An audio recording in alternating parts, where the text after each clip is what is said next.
여러분 반갑습니다. 물리학 2 수업을 맡은 호평고등학교 교사 김세민입니다. 안녕. 잘 지내고 있지? 오늘은 물리학 첫 시간으로 오리엔테이션을 같이 진행하도록 하겠습니다. 오리엔테이션 순서는 처음에 출결 체크를 어떻게 할 건지, 두 번째는 1학기 수업 계획, 1학기 평가 계획 이야기하고, 그다음에 우리가 배우게 될 1단원이 어떤 내용들이 있는지, 1단원에서 가장 중요한 내용들이 무엇인지 1단원을 먼저 소개를 하겠습니다. 그리고 여러분들이 알아야 될 기본 개념들에 대해서 먼저 살펴보고 차시 예고를 하고 이번 시간은 마치도록 하겠습니다. 선생님 계획은 이번 시간은 한 수업을 한 10분에서 15분 정도만 하고 나머지 시간은 여러분들이 활동할 수 있는 시간을 부여하도록 해보겠습니다. 먼저 출결 확인 안내입니다. 출결 확인은 출석은 여기 다음을 만족하면 인정을 하게 되겠습니다. 출석 온라인 기간이라 여러분들이 시간과 장소에 구애받지 않고 여러분이 되는 시간에 이 수업을 들으면 되는데 그래서 선생님이 원하는 거는 이 우리 시간표대로 이 수업 시간에 꼭 그 시간들을 내어서 챙겨서 이 수업을 들었으면 좋겠습니다. 그리고 출석은 선생님이 어떻게 체크할 거냐면 수업 시간에 부여되는 이 간단한 퀴즈나 과제 이걸 여러분들이 꼭 제출해야 됩니다. 이걸 제출하지 않으면 출석으로 인정하지 않겠습니다. 과제 제출하는 방식은 매 시간마다 선생님이 따로 공지를 하도록 하겠습니다. 뭐 댓글로 그걸 과제를 제출할 수도 있고 아니면 구글 설문지로 과제를 제출할 수도 있습니다. 온라인 수업에서 여러분들한테 가장 중요한 것은 써놨듯이 자신의 의지입니다.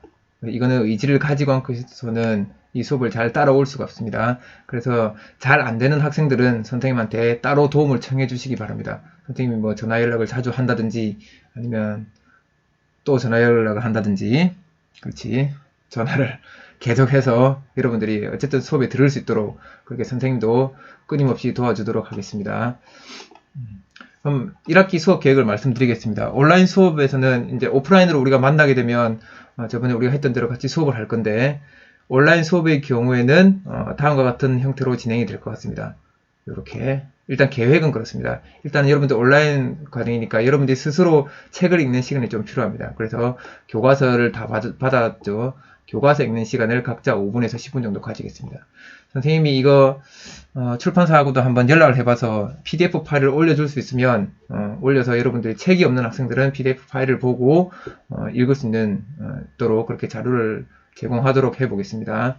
그 다음에 이 영상처럼 수업에 대한 선생님 설명이 10분에서 15분 정도 있겠습니다. 여기서 핵심 개념만 뽑아서 여러분들이 이해해야 되는 부분들만 잘 이해하기 쉽도록 설명해 보도록 노력하겠습니다. 그 다음 나머지 시간은 개병을 활동을 하고 과제를 제출하는 시간이 되겠습니다. 그래서 이 합쳐서 한 50분 정도 수업이 진행될 수 있도록 그렇게 해 보겠습니다. 여러분도 각자 크게 이 흐름에서 벗어나지 않으니까 처음에는 시작할 때 교과서를 안내하는 대로 교과서를 한번 쭉 읽어보고 그다음에 선생님 설명을 듣고 그다음 주어진 개별 활동 과제를 해주기 바랍니다. 1학기 진도는 선생님이 좀 크게 잡았습니다. 많이 잡았습니다.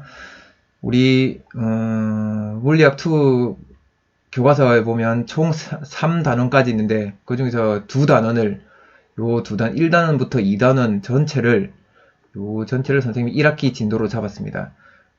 왜냐하면 그래도 이 1단원, 2단원 내용들이 여러분들이 나중에 혹시 그 종합전형을 준비하는 학생들한테 있어서는 면접 때 이 관련된 내용들을 많이 물어볼 수가 있고 좀 중요한 내용들이 많이 있습니다. 3단원도 파동 단원인데 거기도 역시 마찬가지로 여러분들이 기본적으로 알아야 될 내용들이 많이 있으니까 우리 1학기 끝나고 2학기 가더라도 3단원 그 파동 부분을 같이 잘 들어줬으면 좋겠습니다. 그때는 오프라인으로 한다 하더라도 선생님 또 여력이 된다면 오프라인이지만 온라인으로도 이렇게 강의 영상을 만들어서 제공할 수 여기까지. 네. 그래서 교과서를 보니까 이건 처음부터 155초까지입니다. 엄청 많죠. 교과서 우리 몇 페이지까지 있는지는 나중에 한번 찾아보세요. 그래서 주로 핵심 개념 위주로 수업이 진행되겠습니다. 그럼 1학기 평가 계획입니다. 평가 계획은 선생님이 예전에 다 세워놨는데 우리 3월 달에 개학하기 전에 평가 계획을 다 세웠지만 계속 온라인 수업으로 이렇게 계약이 연기되면서 처음 세웠던 계획하고 많이 달라질 것 같습니다. 뭐, 지금 이제 1차 지필평가도 어떻게 할지 아직 잘 모르겠고, 그래서 일단은 처음 세웠던 계획을 안내해 드리고, 여기서 이제 변화가 일어난다면, 뭐 수행평가나 뭐 이런 데서 이 비율들이 좀 바뀌게 될 것 같습니다. 1차 평가가 사라질 수도 있고, 이건 아직 어떻게 될지는 잘 모르겠습니다. 그래서 먼저 보면, 크게 우리는 지필평가하고 수행평가를 치르게 되는데, 지필평가는 전체 1학기 100점 중에 총 60%를 차지합니다. 60점 차지하고, 수행평가가 40점입니다. 그래서 지필평가는 두 번에 걸쳐서 치게 되고 1차 지필평가는 1단원이 전체 범위고 2차 지필평가는 2단원이 전체 범위입니다. 그래서 30%씩 이렇게 지필평가를 치게 되겠습니다. 여러분이 1차 지필 중간고사에서 100점 만점을 받으면 100점이다. 그러면 일단 1학기 점수 중에 30점을 얻게 되는 겁니다. 2차 기말고사에서도 100점을 받았다. 그러면 또 30점을 얻은 거죠. 그래서 1학기 때 지필평가로만 60점을 획득하게 된 겁니다. 그럼 나머지 수행평가에서 40점을 획득하면 만점이 되는 거죠. 그렇게 이해를 하면 됩니다. 수행평가는 총 실험 2개를 선택을 했는데 실험은 각각 20%씩 점수를 부여했습니다. 전체적인 평가 계획을 한번 여러분 살펴봐 주시기 바랍니다. 여기 보면 1차 지필평가, 2차 지필평가에서 총 60점 만점입니다. 그리고 1차에는 80점 이치면서 총 100점 만점. 이 논수령이 20점. 2차도 마찬가지로 논수령이 20점입니다. 그 다음에 평가는 5월하고 7월 이렇게 생각하고 있는데 이가 아마 요 평가 시기도 여러분 이제 학사 일정을 보면 좀 늦춰졌습니다. 8월로 늦춰졌을 겁니다. 그래서 이게 조금씩 밀리니까 그건 여러분이 참고해 주시기 바랍니다. 그 다음에 수행평가는 40점 만점 40%를 반영하는데 실험 둘 다 20점씩 이렇게 하고 여기는 이제 실험 설계하고 보고서 1차에는 탐구수행 1에는 실험 설계 보고서에서 15%가 논수령입니다. 그럼 5%가 이제 실험 수행하는 거고 두 번째 수행평가에서는 10% 보고서만 논수령 평가고 나머지 10%가 뭐 또 다른 활동이겠죠. 또 다른 이제 실험 수행 과정일 거라고 생각됩니다. 그래서 총 여러분 평가에서 논수령이 차지하는 비율이 총 37%입니다. 이렇게 이건 참고로 알아두고 넘어가도록 하겠습니다. 다시 기억이 안 나는 사람들은 이 화면을 다시 돌려보시기 바랍니다. 다음으로 이제 본격적으로 우리 1학기 1차 지필평가까지 한 중간 정도 나가게 될 역학적 상호작용 단원에 대해서 한번 알아보도록 하겠습니다.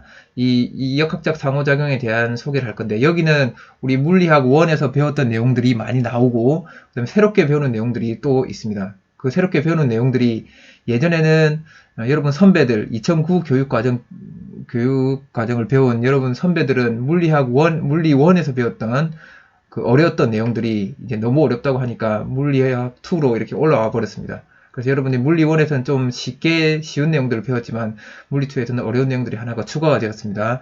그거 한번 다시 그거 살펴보도록 하겠습니다.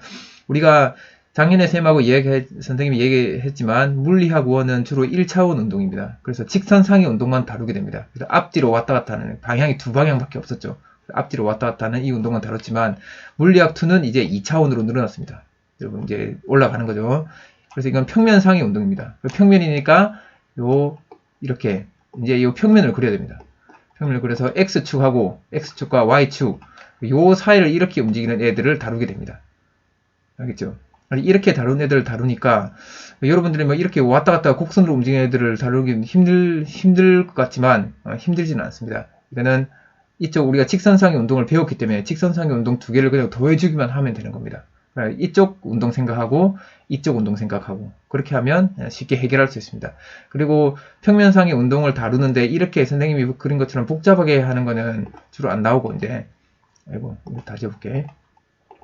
어떻게 운동하는 것들을 주로 하냐면 주로 평면상에서 직선 운동하는 거 또는 평면상에서 대표적인 게 포물선 운동하는 거 요렇게 포물선 운동하는 거 요 경우밖에 안 됩니다. 평면상의 직선 운동, 평면상의 포물선 운동.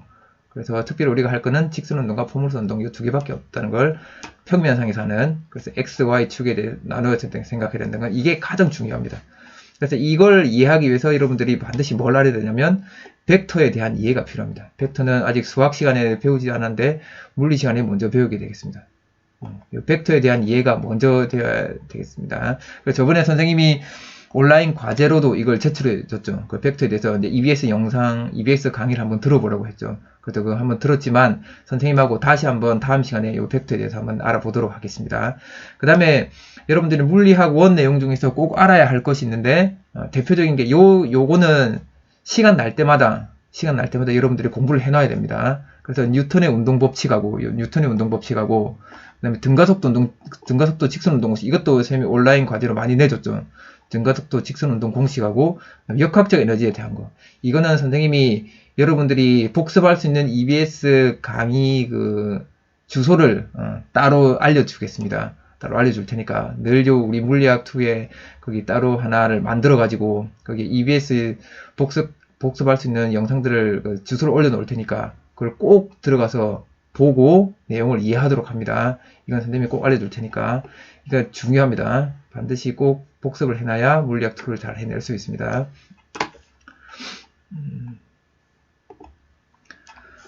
그 다음에 이제 여러분들이 중요하게 알아야 될 게 요 단원의 성취 기준을 잘 알아야 됩니다. 성취 기준. 1단원에서 도대체 뭘 알아야 되냐. 우리나라에서 정한, 우리나라에서 1단원 여러분들이 공부할 때 어떤 것들을 꼭 알고 넘어가야 되는지를 이 성취하는 기준을 정해놨습니다. 이걸 잘 못하면 이제 이 단원을 성취하지 못한 게 되는 겁니다. 첫 번째 보면 선생님 중요한 거는 다 빨간색으로 체크를 해놨는데 첫 번째 보면 평면상에서 여러 가지 힘이 합성될 때 힘의 벡터를 이용하라고 했죠. 힘의 벡터를 이용해서 알짜 힘을 구한다. 그래서 힘의 벡터를 이용해서 알짜 힘의 합력을 구하는 방법을 배웁니다. 그 다음에 두 번째는 이게 이제 새롭게 들어온 단원입니다. 새롭게 어려운 물리원에서 어려워서 물리학2로 올라온 어려운 내용입니다. 뭐냐면 물체의 평형 조건을 정량적이란 말은 계산을 해야 된다는 뜻입니다.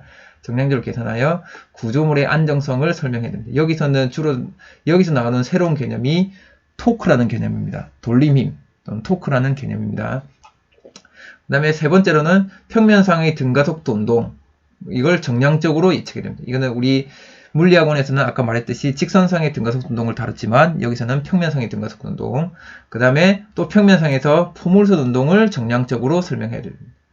그 다음에 나오는 게 구심력을 이용해서 또 평면상에서 운동하는 등속 원운동을 설명할 줄 알아야 됩니다. 그래서 구심력이라는 이 핵심 개념을 좀 알아야 되겠죠. 그 다음에 이제 우주로 나가서 케플러 법칙하고 뉴턴의 중력 법칙, 요거에 대해서 한번 살펴볼 거고, 이것도 원래는 물리학 1에 있던 건데 물리 2로 넘어왔습니다. 그 다음에 나온 게 가속좌표계를 이용해서 등가원리입니다. 등가원리. 그 다음에 중력 렌즈 효과와 블랙홀. 요 두 개가 이제는 일반 상대성 이론이라고, 요것도 이제 우리 물리학원에서는 특수 상대성 이론을 배웠죠. 그래서 이제 일반 상대성 이론도 원래는 물리 1에 있었는데 어려워서 물리학 2로 넘어왔습니다. 그래서 일반 상대성 이론에 요 두 가지 개념들이 들어가게 되겠습니다. 그 다음에 등가속도 운동에서 일운동 에너지 관계. 이거는 물리학원에서 선생님이 일운동 에너지 정리라고 해서 알려줬습니다. 한 일은 물체의 한 일은 이거 쓰지 말자. 물체의 한 일은 물체의 운동 에너지 증가하고 같다. 이 일운동 에너지 정리입니다. 이건 다시 한번 알아볼 거고, 그 다음에 역학적 에너지 보존 법칙을 우리가 배웠는데 물리학 1에서 이걸 이제 평면상에서 운동하는 물체들의 역학적 에너지 보존을 배울 겁니다. 그래서 포물선 운동하고 단진자 운동, 요거에서 역학적 에너지가 보존되는 것을 설명할 건데 이게 엄청 어렵습니다. 이거 여러분들이 생각하기가 좀 까다로운 문제가 많으니까 이거 같이 좀 해보도록 합시다. 그 다음에 열역학에서는 물리학 1에서 열역학 대부분이 중요한 걸 다 배웠거든요. 그래서 물리학 2에서는 열의 일당량 개념, 이 개념 하나만 여러분들이 알고 이걸 계산할 줄 알면 됩니다. 이거는 매우 쉽습니다. 그래서 같이 하면 쉽게 할 수 있을 것 같습니다. 이게 이제 1단원에 총 알아야 될 내용이고, 이게 우리 중간고사 범위까지 1차 지필평가 범위까지가 되겠습니다.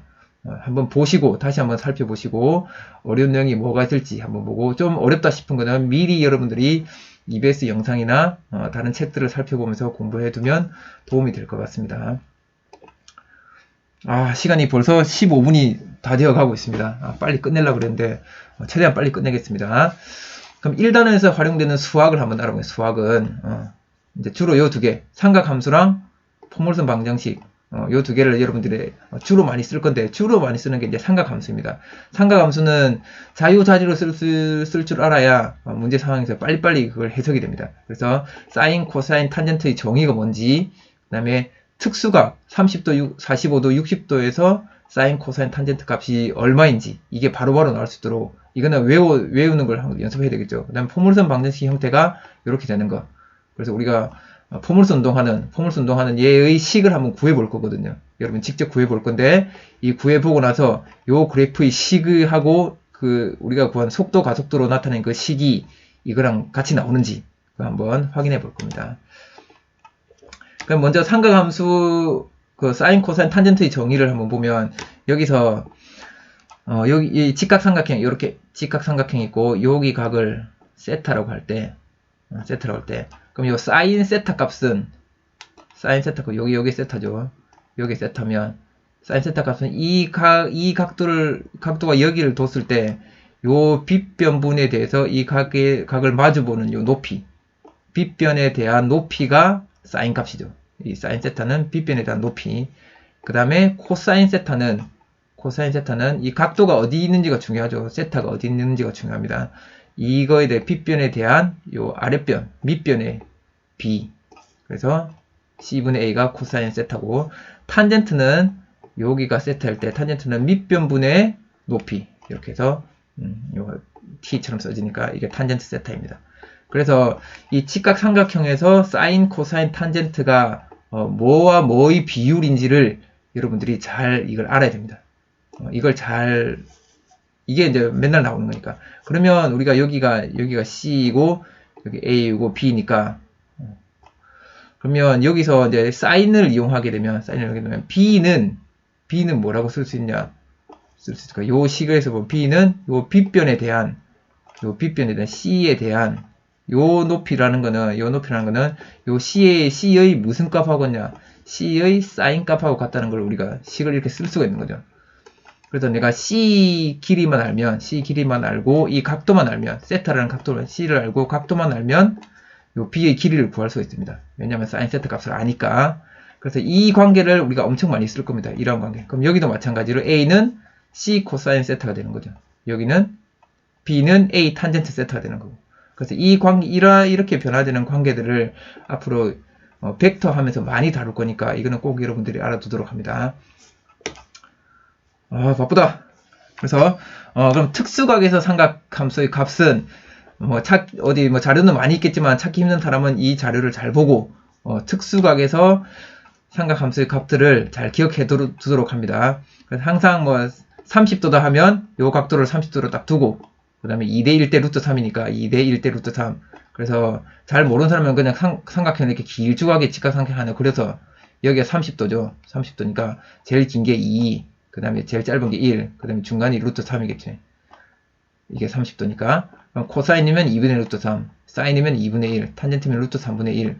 그래, 잘 안 이어지는 사람이 이렇게 빨리 그림을 그려서 이걸 값을 바로바로 알아낼 수 있도록 합니다. 그다음에 45도는 이렇게 이등변 삼각형 그려서 직각 이등변 삼각형인가? 그래서 1대 1대 루트 2니까 이 특수각들에 대한 이 사인, 코사인, 탄젠트 값들은 반드시 잘 기억해 놓고, 잘 안 이어지는 사람은 이렇게 그림을 그려서 계속 연습을 해서 익숙해지도록, 머릿속에서 잘 기억이 날 수 있도록 그렇게 준비를 해 주시기 바랍니다. 이 삼각함수는 다시 한번 강조하지만 매우 많이 나오고, 특별히 특수각에서 삼각함수를 이용해서 푸는 문제들이 엄청 많습니다. 여러분들 잘 기억해 두도록 합니다. 네, 거의 다 왔습니다. 마지막 이제 포물선 방정식, 요거는 지금 우리가 다루기는 좀 그렇고, 이거는 포물선 운동을 다룰 때 함께 우리가 살펴보도록 하겠습니다. 좋죠? 오케이. 네, 여기까지 이제 오늘 할 내용이 끝났습니다. 그럼 다음 시간에는 우리는 뭐 할 거냐? 다음 시간에는 이제 벡터에 대해서 본격적으로 나가겠습니다. 그래서 벡터의 정의, 벡터가 뭔지, 이 벡터의 정의에 대해서 한번 알아보고, 벡터를 합성하는 거, 두 벡터를 합치는 거, 합성했으니까 이제 벡터 하나를 또 나눌 수도 있겠죠. 두 개를 합쳐서 한 개를 만들었으면 한 개를 또 두 개로 나눌 수도 있습니다. 이 분해하는 법에 대해서 한번 알아보겠습니다. 수고 많았습니다. 마지막으로 마지막 자료가 없네. 마지막으로 선생님, 오늘 우리 수업한 이 영상이나 이런 거는 다른 데로 마음대로 캡처해서 다른 공간에다가 퍼다 나르면 안 됩니다. 그래서 다음에 또 선생님이 한번 수업 마지막에는 저작권 교육을 따로 하도록 하겠습니다. 어쨌든 온라인 기간 동안에 여러분 각 과정에서 열심히 공부해 주시기 바랍니다. 감사합니다.